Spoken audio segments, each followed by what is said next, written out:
জ্বালানি এবং সময় দুটাই অনেক কম খরচ করে এত সুন্দর এবং ঝরঝরে খিচুড়ি রান্না করা কঠিন কিছু না। চলুন এবার দেখে নেওয়া যাক কিভাবে তা সম্ভব।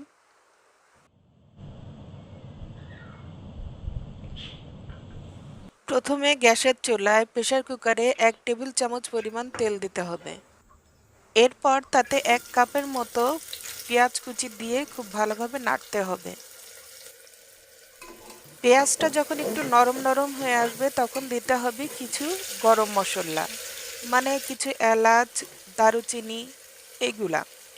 গরম মশলাটা দেওয়া অপশনাল, এটা চাইলে আপনারা বাদও দিতে পারেন। এখানে আমার আম্মুর সাথে কিছু পাঁচফোড়ন, 1 চামচ জিরা গুঁড়া, 1 চামচ হলুদ গুঁড়া এবং প্রায় 1.5 চামচ লবণ দিয়ে মশলাটাকে প্রথমে কিছুক্ষণ কষে নিয়েছে। এরপর আগে থেকে ধুয়ে রাখা ডাল চালের মিশ্রণটি প্রেসার কুকারের মাঝে আম্মু দিয়ে দিল। এখানে 1 পোয়া চাউল এবং সাথে আধা পোয়া শুধু মসুরের ডাউল নেওয়া হয়েছে।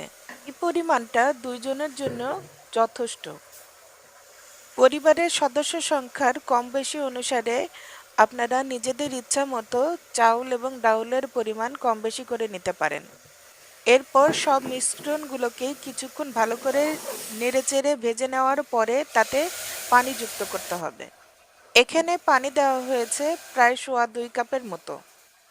মনে রাখবেন, প্রেসার কুকারে রান্না করার সময় সবসময় পানি একটু কমই লাগে। এরপর এতে 1 চা চামচের মতো মরিচের গুঁড়া দিয়ে দিছে আম্মু। আপনারা চাইলে আপনাদের পছন্দ অনুসারে কাঁচামরিচও ব্যবহার করতে পারেন। এরপর আর কিছুক্ষণ নেড়ে চেড়ে নিয়ে তাতে প্রেসার কুকারের ঢাকনা আটকিয়ে 2-3টা সিটি দেওয়ার পরেই হয়ে গেল গরম গরম ঝরঝরে এবং অনেক মজার দেশের ঐতিহ্য খিচুড়ি। খিচুড়ি কিন্তু আমরা কম বেশি সবাই পছন্দ করি, আর তাই পছন্দের এই জিনিসটি হবে এবার গ্যাস সাশ্রয়ীভাবে।